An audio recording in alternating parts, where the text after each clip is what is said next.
No one came to my graduation, not a single familiar face in the audience. My name rang out through the speakers, but the seats saved for family remained vacant, sunlight glinting off empty metal chairs. I grinned for the picture regardless, acting like it didn't hurt. 3 days later, my mom's message popped up, "Need $2,100 for your sister's 16th birthday." No congratulations, just a demand. So I transferred $1 with a congrats note. Then I replaced the locks. For the first time, my apartment felt quiet, but not for long. The day of my graduation was meant to be the one where I finally felt noticed. The arena gleamed under May sunshine, a sea of dark blue caps and gowns with proud families waving their phones high. When my name boomed out, Camilla Elaine Reed, Master of Data Analytics. I glanced up by habit, scanning the front rows. The family reserved area stared back at me, bare and shiny under the beams. Not even a silhouette where my parents ought to have been. I forced a grin for the shot, gripping my diploma a bit too firmly, my face sore from faking it. All around me, joy exploded like streamers. Students hugged their parents. Buddies wept into flower bunches. I stood by myself next to some stranger's relatives, posing for photos, my grin fading as the shutter snapped. Later, I hung around the plaza, thumbing through my phone just to seem occupied. Ruby, my fellow student, spotted me and squealed, "You made it." Her folks took pictures of us, grinning wide. She looked around, searching the throng. "Where's your crew?" running behind. I lied smoothly. The fib rolled out easily, honed from years of practice. By the time I got to the parking area, the sky was shifting to amber. Balloons bobbed over car tops, children yelling, horns blaring. I sat in my worn-out Civic and observed it all from the driver's seat. For a moment, I pictured them approaching, Mom waving, Avery in her sparkly shoes, Dad clutching flowers. Then the daydream dissolved under the roar of starting motors. The reality is, I shouldn't have been shocked. My parents had missed my undergrad ceremony too. Back then, Mom claimed Avery had exams. Dad didn't even ring. It was always some excuse, always a brighter, more exciting focus. I'd spent my teen years striving to win affection like it was a grant, holding 2 jobs, wiring cash home, agreeing to every plea. At 16, I donned a green Starbucks apron at dawn, handing out lattes to attorneys and doctors. Mom would message, "Thanks, sweetie. Avery needs dance classes." Or, "She has a school outing, just a bit more, all right?" The first time she called me our star, I bought it. I figured love meant gratitude. Now I realize it meant duty. When I got accepted to grad school, I convinced myself this degree would shift everything. That if I just accomplished enough, maybe she'd view me not as the fallback, not as the reliable wallet posing as a child, but as her peer. I didn't realize then that even triumph could be warped into another excuse to extract. 3 days post-ceremony, with the cap and gown still dangling by the entrance, that text lit up my screen. "Need $2,100 for your sister's sweet 16. No congrats, no interest in how it went, just figures, a due date, and that familiar silent command. I gazed at the message for ages. And that was the instant something deep inside me, something tiny, weary, and long overlooked, finally rose up. I stared at that text so long, the screen dimmed and locked. $2,100. The precise amount glared like an order, not a favor. I should have been desensitized by now. For years, cash had been the dialect my family spoke in place of care. But that day, it didn't glide past me like before. Perhaps it was the hush after the event, the resonance of all those applauding palms that weren't mine. Perhaps it was simply that I'd exhausted my supply of justifications to keep purchasing warmth that was never real. I launched my banking app, eyed my savings, scarcely $3,000, and sensed something in me solidify. I entered $1, attached a note, congrats, and pressed send. For a long minute, I just sat there, the word sent shining on the display. Then I yanked open the drawer by the entry, grabbed the duplicate key my mother demanded for crises, and tossed it into the bin. That evening, I summoned a locksmith. He showed up an hour later, a senior guy with a gentle tone and tools that jingled like chimes as he worked. The fresh lock snapped shut, firm and decisive. When he departed, I lingered in the doorway for a bit, inhaling the subtle scent of grease and steel. It was the inaugural limit I'd ever set in my existence. The following day, sunshine flooded my compact apartment. I made coffee, observed the vapor twist, and for the first time, I didn't wince at the quiet. It belonged to me. No one could enter. No one could demand anything. Tranquility had a tone. It was this until the pounding began, steady, insistent, unyielding. I stiffened. It wasn't Mrs. Patel, my landlord. She always phoned ahead. Peering through the peephole, 2 uniforms packed the corridor. Denver PD, they stated, composed and official. Miss Reed? I cracked the door, pulse pounding. Yes. The taller cop, a black man around 30, flashed his badge. We got a report from your mother. She claims you've been behaving oddly, swapping locks, ignoring calls, and she's concerned you might hurt yourself. I nearly chuckled, not from humor, but because it was so ridiculous it looped to heartbreaking. She did what? I murmured, calm. His gaze warmed. We just need to verify you're fine. Okay if we come in? I allowed them entry. The place was immaculate, coffee cup on the counter, laptop displaying my work, diploma mounted on the wall. I waved around. Do I seem unhinged to you? The cop's lips quirked, nearly a grin. Not remotely, ma'am. He posed a few queries about job pressure relatives. I responded truthfully. Just wrapped grad school, applying for positions, no health problems, just limits. He nodded. We'll note the report as no issue. But if your mom calls again, reference this stop. They headed out, and right before exiting, he added, sometimes when folks begin asserting themselves, others freak out. Happens more often than you'd imagine. When the door shut, I slumped against it, trembling not from terror, but rage. My mother hadn't merely overstepped. She'd waged battle on the boundary. That night, I perched on the sofa, the police summary still new in my email. I revisited the decades of coercion, the way she'd shame me into wiring funds, the way she'd declare, family supports family, whenever I paused. It had always been about dominance, not concern. I didn't know what she'd pulled yet. Only that if she'd deploy cops to shame me, there was no cap to what followed. The quiet in my apartment didn't feel serene anymore. It felt like the lull before chaos. And I was finished waiting to be hit. The next morning, I rose before dawn, the city still hushed under a gentle fog. My phone lay screen down on the table next to the police note. I hadn't heard from my mother since the evening she dispatched them to my door, but I knew her quiet wasn't calm, it was planning. I brewed coffee and fired up my laptop, planning to dive into job hunts. Instead, I checked my banking app. A knot twisted in my gut. 2 fresh credit checks flashed, Capital One and Discover, both new, both unknown. My breath caught, I hadn't sought any cards. I dug into my credit report. 2 accounts launched in my name, my SSN, my details, but not this address, my parents' home in Littleton. I halted, the totals already rising, thousands charged. Then I spotted the purchases. Cherry Creek Events, Denver DJ Service, Glam Studio. My mother's text surged back like a blast. Need $200 for your sister's sweet 16. It wasn't a plea, it was a trap. I dialed the number on the statement, my voice quivering but firm. This is Camilla Reed. I'm reporting identity theft. The rep confirmed my info, hesitated, and said, this account was opened in person at our Littleton branch last month. Co-applicant Linda N. Reed. For a second, the world stilled, the fridge buzz, the clock tick, even my inhale. Ma'am, she proceeded cautiously, we'll mark this for fraud review. You'll get forms to fill out in 24 hours. When the call ended, I sat gazing at the screen.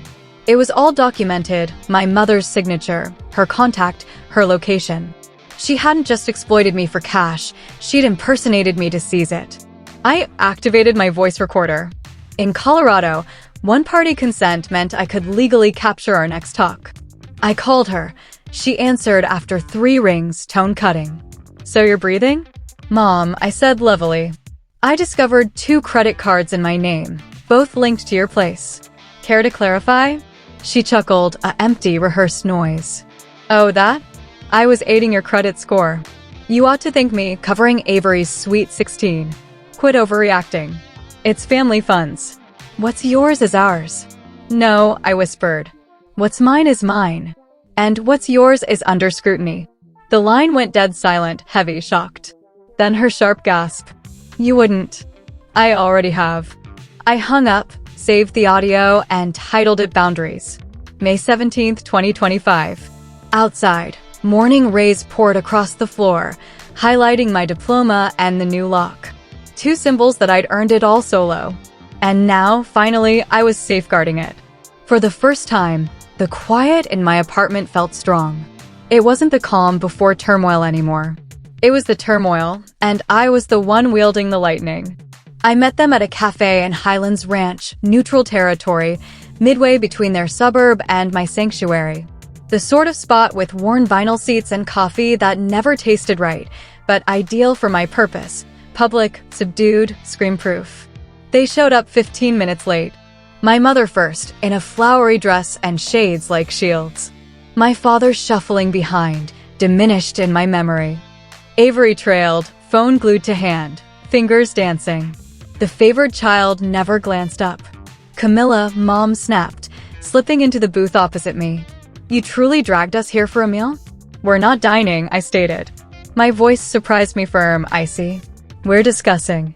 The server poured coffee and vanished. I pushed a tan envelope across the table. 2 credit cards issued in my name. Capital One and Discover, both connected to your residence. Both spent on Avery's sweet 16. Mom's grin barely faltered. Oh, that dear. I did it for your benefit. You need credit building. I was assisting. Assisting, I echoed softly. You faked my signature. She flicked her wrist. Don't blow this out of proportion. It's kin. You've always been so unappreciative. Think the world doesn't know who funded your schooling? I laughed, a biting noise that drew every gaze in the cafe. You mean me? I covered it with every paycheck, every extra shift, every loan you urged me to take while you diverted my college savings to Avery's dance gown. Avery moaned. Here we go again. I faced her, that shimmering outfit you wore to your bash. You twirled in it on a card in my name. Savor the glow. Her gaze flicked away. Mom said you were fine with it. Mom's voice cut in enough. You don't address your sister like that. I didn't rob you, Camilla. I borrowed for the kin. You stole my identity, I said, quieter now. You summoned cops because I swapped locks. You tried to label me erratic to maintain grip. That stops today. Dad finally spoke, voice faint. Honey, your mom just got overly enthusiastic. Let's not escalate. We can resolve it quietly. I nudged the envelope nearer. No quiet resolution. The bank's aware. There's an active probe. Mom's eyes shot up, face paling. You did what? I filed the fraud. The accounts are locked. The bank has your sign-off, your contact, your location. You'll hear from them shortly. The hush that ensued was dense enough to choke on. Even the cafe buzz faded, as if the atmosphere itself eavesdropped. You'll regret this, she whispered. You're wrecking this kin over a mix-up. No, Mom, I said, rising. You wrecked it the second you decided my name was worth more to you than my affection. I dropped cash for my coffee on the table and exited before she could retort. Outside, the air hinted at rain. I sat in my car for a long spell, eyeing my reflection in the mirror. My hands shook, but my chest felt airy, almost empty. The kind of empty that could fill with calm.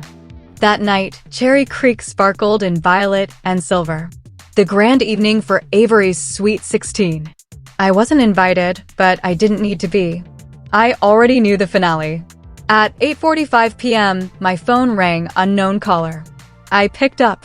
Miss Reed, a sharp female voice said, "This is Lauren Stein, legal rep for Capital One in Colorado. I'm informing you the bank has advanced your fraud claim.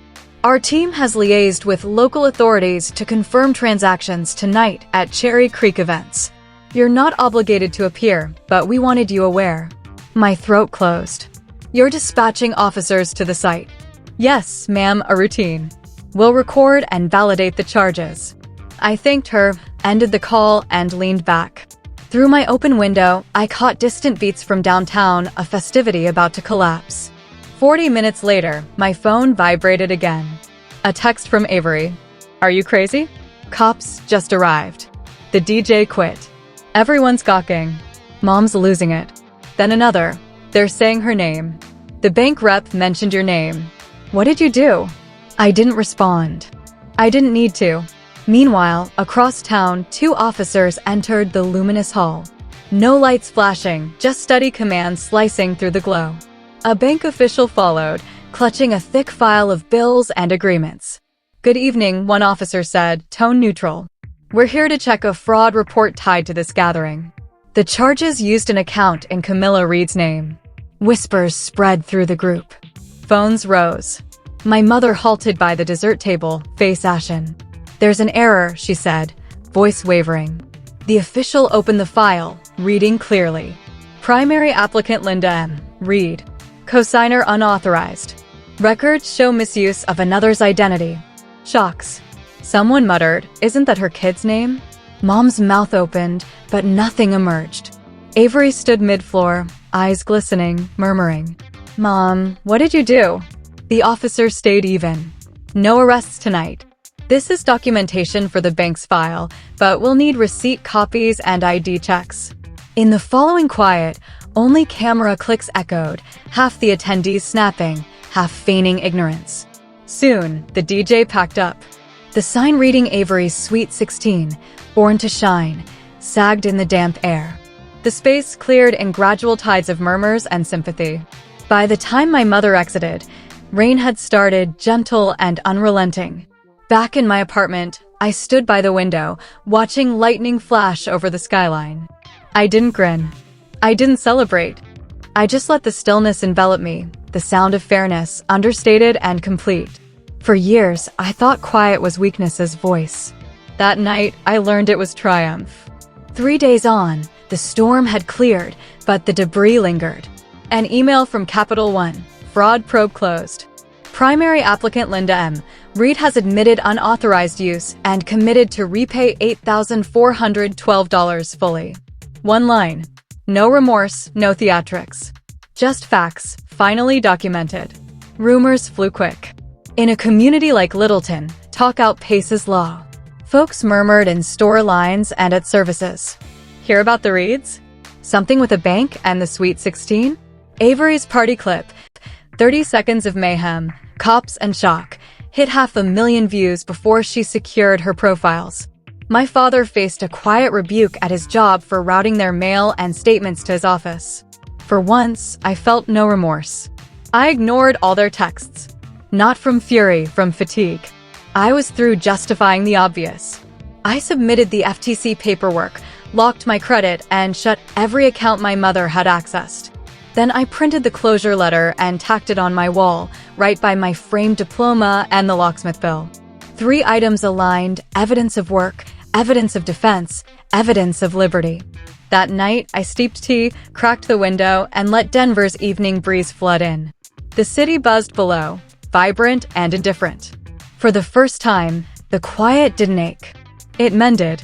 6 months later, fall draped Denver streets in gold leaves, the air sharp and merciful.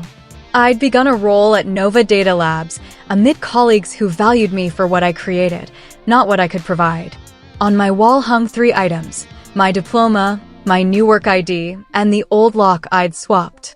Together, they narrated one tale: how I finally picked myself. If you've ever drawn a line just to inhale freely again, you're not solo. Share where you're reading from so I know how many of us finally swapped the locks.